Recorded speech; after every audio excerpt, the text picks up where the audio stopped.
ಪ್ರಿಯ ನಿರೀಕ್ಷಕರೇ, ನಮಸ್ಕಾರ. ಬೀರ್ಬಲ್ನ ವಿಶೇಷ ಕಾರ್ಯಕ್ರಮಕ್ಕೆ ಆತ್ಮೀಯವಾದ ಸ್ವಾಗತ. ಎಲ್ಲರ ಕಾಲೆಳೆಯುತ್ತೆ ಕಾಲ. ವೀಕ್ಷಕರೇ, ಈ ಟೈಮ್ ಅನ್ನೋದು ಯಾವಾಗಲೂ ಒಂದೇ ಥರ ಇರೋದಿಲ್ಲ.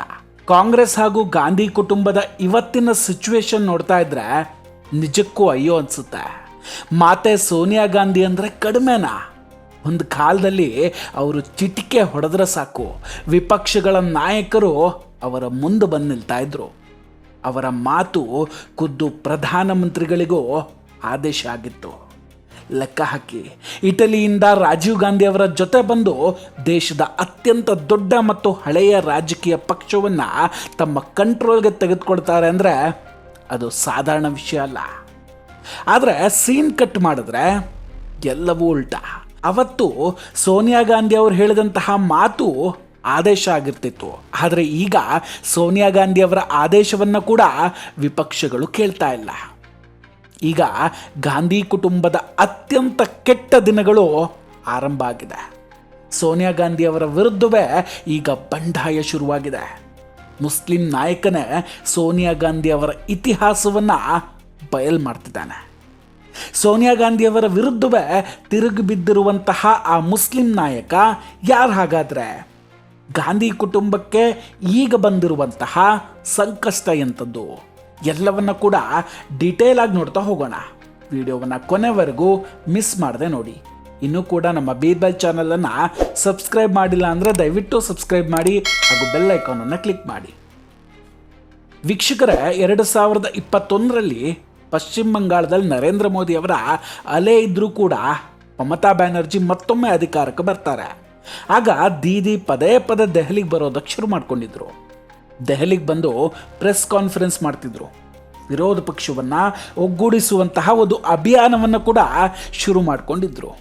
ಯಾಕಂದರೆ ಆ ಟೈಮಲ್ಲಿ ರಾಹುಲ್ ಗಾಂಧಿ ಅವರ ನೇತೃತ್ವದಲ್ಲಿ 2019ರ ಚುನಾವಣೆಯನ್ನು ಮಹಾಗಠಬಂಧನ ಹೀನಾಯವಾಗಿ ಸೋತಿತ್ತು.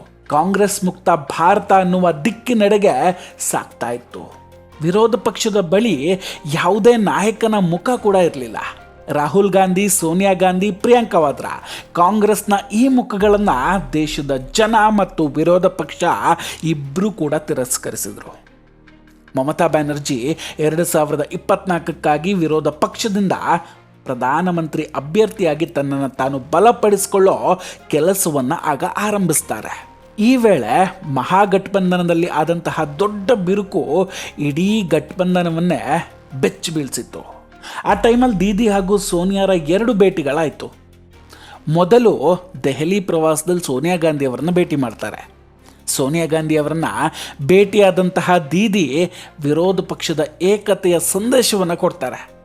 ಆದರೆ ಯಾವಾಗ 2ನೇ ಬಾರಿಗೆ ಮಮತಾ ಬ್ಯಾನರ್ಜಿ ಅವರು ದೆಹಲಿಗೆ ಬರ್ತಾರೋ ಆಗ ಸೋನಿಯಾ ಗಾಂಧಿ ಅವರನ್ನು ಭೇಟಿ ಆಗದೇನೆ ವಾಪಸ್ ಹೋಗಬೇಕಾಯ್ತು. ಇದಕ್ಕೆ ದೊಡ್ಡ ಕಾರಣ ಏನಂದರೆ, ಸೋನಿಯಾ ಗಾಂಧಿ ಅವರಿಗೆ ಮಮತಾ ಬ್ಯಾನರ್ಜಿ ಅವರು ದೆಹಲಿ ರಾಜಕಾರಣಕ್ಕೆ ಬರೋದು ಇಷ್ಟ ಇರಲಿಲ್ಲ.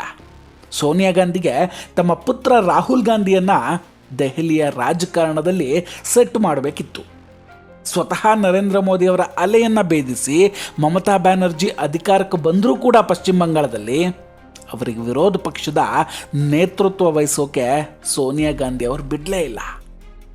ಈಗ ಈ ಕಥೆಯನ್ನು ನಿಮಗೆ ಹೇಳ್ತಾ ಇರೋದಕ್ಕೆ ಕಾರಣ ಇದೆ.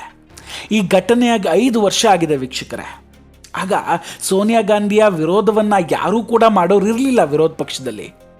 ಈ 5 ವರ್ಷಗಳಲ್ಲಿ ಇಂತಹ ಅನೇಕ ಘಟನೆಗಳು ನಡೀತಾನೆ ಬಂದವು. ಆದರೂ ಕೂಡ ಅದು ಲೆಕ್ಕಕ್ಕೆ ಬಂದಿರಲಿಲ್ಲ. ಅಂದರೆ ಸೋನಿಯಾ ಗಾಂಧಿ ಅವರಿಗೆ ವಿರೋಧ ಪಕ್ಷದಲ್ಲಿ ಹಿಡಿತಾ ಏನಿತ್ತು, ಆ ಹಳೆಯ ಶಕ್ತಿ ಧ್ವಂಸ ಆಗ್ತಾ ಬಂತು ನಿಧಾನವಾಗಿ. ಪರಿಸ್ಥಿತಿಗಳು ಹೇಗೆ ಬದಲಾಗಿದೆ ಅಂದರೆ, ವಿರೋಧ ಪಕ್ಷದಿಂದ ಗಾಂಧಿ ಕುಟುಂಬದ ಹೆಸರನ್ನು ಅಳಿಸಿ ಹಾಕುವ ಕಡೆ ಈಗ ಸಾಗ್ತಾ ಇದೆ. ಇತ್ತೀಚೆಗೆ ಬಿಹಾರದ ಚುನಾವಣೆಯಲ್ಲಿ ಕಾಂಗ್ರೆಸ್ ಪಕ್ಷ ಸಂಪೂರ್ಣವಾಗಿ ನಿರ್ನಾಮ ಆಯಿತು. ಮಹಾರಾಷ್ಟ್ರದಲ್ಲಿಯೂ ಕೂಡ ಹೀಗಾಗಿತ್ತು. ಅದರ ನೇತೃತ್ವವನ್ನು ವಹಿಸ್ಕೊಂಡವರು ಕೂಡ ಗಾಂಧಿ ಕುಟುಂಬವೇ. ನಂತರ ಹರಿಯಾಣದಲ್ಲೂ ಇದೇ ಕತೆ, ದೆಹಲಿಯಲ್ಲೂ ಇದೇ ಕತೆ. ವಿರೋಧ ಪಕ್ಷ ಈಗ ಇದನ್ನು ತುಂಬ ಚೆನ್ನಾಗಿ ಅರ್ಥ ಮಾಡ್ಕೊಂಡಿದೆ. ಗಾಂಧಿ ಕುಟುಂಬದ ಕೈಯಲ್ಲಿ ಇವಾಗ ಏನೂ ಉಳಿದಿಲ್ಲ, ಅವರಿಂದ ಯಾವುದೇ ಜಾದೂ ಕೂಡ ಮಾಡೋದಕ್ಕೆ ಸಾಧ್ಯ ಇಲ್ಲ ಅಂತ. 65 ವರ್ಷಗಳಿಂದ ದೇಶದ ಅಧಿಕಾರ ಮತ್ತು ರಾಜಕೀಯದ ನಿರ್ಧಾರಗಳನ್ನು ಮಾಡ್ತಿದ್ದು ಇದೇ ಗಾಂಧಿ ಕುಟುಂಬ. ಈಗ ಈ ಕುಟುಂಬಕ್ಕೆ ತನ್ನ ಮಗನ ರಾಜಕೀಯದ ನಿರ್ಧಾರವನ್ನು ತಗೊಳ್ಳೋ ತಾಕತ್ತು ಕೂಡ ಉಳಿದಿಲ್ಲ. ವೀಕ್ಷಕರೇ, ಅಧಿಕಾರ ಮತ್ತು ರಾಜಕೀಯ ಅನ್ನೋದು ಹೆಂಗಿರುತ್ತೆ ಅಂತ ನೋಡಿ. ಯಾವಾಗ ಅಧಿಕಾರ ಇರುತ್ತೋ ಅವರೇ ಸರ್ವೋಚ್ಚ ಆಗಿರ್ತಾರೆ, ಅವರ ಬಳಿ ಬಲ ಇರುತ್ತೆ. ಅಧಿಕಾರ ಮತ್ತು ಬಲ ಇಲ್ಲದವರು ಸೈಡ್ ಲೈನ್ ಆಗಿಬಿಡ್ತಾರೆ, ಆಳಿಗೊಬ್ಬರು ಅಂತ ಕಲ್ಲು ಹೊಡೆಯೋಕ್ಕೆ ಶುರು ಮಾಡ್ತಾರೆ. ಮಹಾರಾಷ್ಟ್ರದಲ್ಲಿ ಅಸಾದುದ್ದೀನ್ ಓವೈಸಿಯ AIMನ ಮುಖಂಡ ಒಬ್ಬ ಇದ್ದಾರೆ, ಇಮ್ತಿಯಾಜ್ ಜಲೀಲ್, ಅಲ್ಲಿನ ರಾಜ್ಯಾಧ್ಯಕ್ಷರು. ಅವರು ಬಿಹಾರದಲ್ಲಿ ಕಾಂಗ್ರೆಸ್ ಪಕ್ಷದ ಜೊತೆ ಆದಂತಹ ಒಂದು ಗಲಾಟೆಯ ಬಗ್ಗೆ ಸ್ಟೇಟ್ಮೆಂಟನ್ನು ಕೊಟ್ಟಿದ್ದಾರೆ. ಇಮ್ತಿಯಾಜ್ ಜಲೀಲ್ ಹೇಳ್ತಾರೆ, ಬಿಹಾರದ ಚುನಾವಣೆಯ ಸಮಯದಲ್ಲಿ ತೇಜಸ್ವಿ ಯಾದವ್ ಹೇಳಿದ್ರು, ನೀವೇನಾದರೂ BJPಯನ್ನು ಸೋಲಿಸಬೇಕು ಅಂತ ಅಂದ್ಕೊಂಡಿದ್ರೆ ನೀವು ಬಿಹಾರದಲ್ಲಿ ಸ್ಪರ್ಧೆ ಮಾಡಬೇಡಿ, ಇದೇ ದೊಡ್ಡ ಹೆಲ್ಪ್ ಆಗುತ್ತೆ ನಿಮ್ಮಿಂದ ಅಂತ. ಆದರೆ ಇಮ್ತಿಯಾಜ್ ಜಲೀಲ್ ಹೇಳ್ತಾರೆ, ಇದೇ ವಿಷಯವನ್ನು ನಾವು ರಾಹುಲ್ ಗಾಂಧಿ ಅವ್ರ ಜೊತೆ ಮಾತಾಡ್ತೀವಿ. ಆಗ ರಾಹುಲ್ ಗಾಂಧಿ ಅವ್ರು ಹೇಳಿದ್ರಂತೆ ಓವೈಸಿಗೆ, ಬಿಹಾರಕ್ಕೆ ನೀವು ಯಾಕೆ ಬರ್ತೀರಾ ಅಂತ. ಓವೈಸಿ ಹೈದರಾಬಾದ್ನ ನಾಯಕ ಅಥವಾ ತೆಲಂಗಾಣದ ನಾಯಕ. ಓವೈಸಿ ಬಿಹಾರಕ್ಕೆ ಬಂದು ಚುನಾವಣೆಯಲ್ಲಿ ಸ್ಪರ್ಧಿಸೋ ಅವಶ್ಯಕತೆ ಆದರೂ ಏನು ಅಂತ ಕೇಳಿದ್ರಂತೆ. ಓವೈಸಿಯ ಆ ರಿಕ್ವೆಸ್ಟನ್ನು, ನಿವೇದನೆಯನ್ನು ರಾಹುಲ್ ಗಾಂಧಿ ತಿರಸ್ಕರಿಸಿಬಿಟ್ಟಿದ್ರು. ಬಿಹಾರದಲ್ಲಿ ಮಹಾಗಠಬಂಧನ್ನಲ್ಲಿ ಜಾಗ ಸಿಕ್ಕಿದ್ರೆ ಅವರ ವಲಯ ಅಂದರೆ ಮುಸ್ಲಿಂ ಪ್ರದೇಶದಲ್ಲಿ ಜಾಸ್ತಿ ಲಾಭ ಆಗುತ್ತೆ ಅಂತ ಅಂದ್ಕೊಂಡಿದ್ರು ಓವೈಸಿ. ಆದರೆ ರಾಹುಲ್ ಗಾಂಧಿ ಅದಕ್ಕೆ ಒಪ್ಪಲೇ ಇಲ್ಲ. ಆಮೇಲೆ ಫಲಿತಾಂಶ ಏನಾಯಿತು ನೋಡಿದ್ರಲ್ಲ. ಯಾವಾಗ ಬಿಹಾರ ಚುನಾವಣೆಯ ಫಲಿತಾಂಶ ಬಂತೋ ಗಾಂಧಿ ಕುಟುಂಬ ಮುಳುಗಿ ಹೋಗ್ಬಿಡುತ್ತೆ. ಆಗ ಇಡೀ ವಿರೋಧ ಪಕ್ಷವೂ ಕೂಡ ಮುಳುಗುತ್ತೆ. ಇದರ ನಂತರ ಇಮ್ತಿಯಾಜ್ ಜಲೀಲ್ ಹೇಳ್ತಾರೆ, ಸ್ವತಃ ರಾಹುಲ್ ಗಾಂಧಿ ಅವರ ತಾಯಿಯೇ ಇಟಲಿಯಿಂದ ಬಂದಿದ್ದಾರೆ, ಭಾರತಕ್ಕೆ ಬಂದು ತಮ್ಮ ಅಧಿಕಾರ ಮತ್ತು ರಾಜಕೀಯವನ್ನು ನಡೆಸಿದ್ದಾರೆ. ಅಂಥವರು ನಮಗೆ ಹೇಗೆ ಹೇಳ್ತಾರೆ ಓವೈಸಿ ಹೈದರಾಬಾದ್ನಿಂದ ಬಿಹಾರಕ್ಕೆ ಬರಬಾರ್ದು ಅಂತ.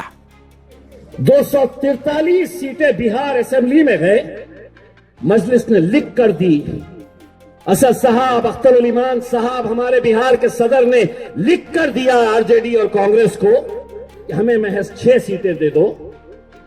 तो तेजस्वी यादव ने जवाब दिया कि अगर तुम्हें भाजपा को हराना है तो मजलिस ने यहां पर इलेक्शन ही नहीं लड़ना चाहिए बिहार में. कांग्रेस ने कहा, यहां असदुद्दीन ओवैसी को कौन पहचानता है, मजलिस को यहां पर वोट क्यों देंगे वो हैदराबाद वाली पार्टी को. आपकी मम्मा इटली से आई हुई है, हमने कुछ बोले थे.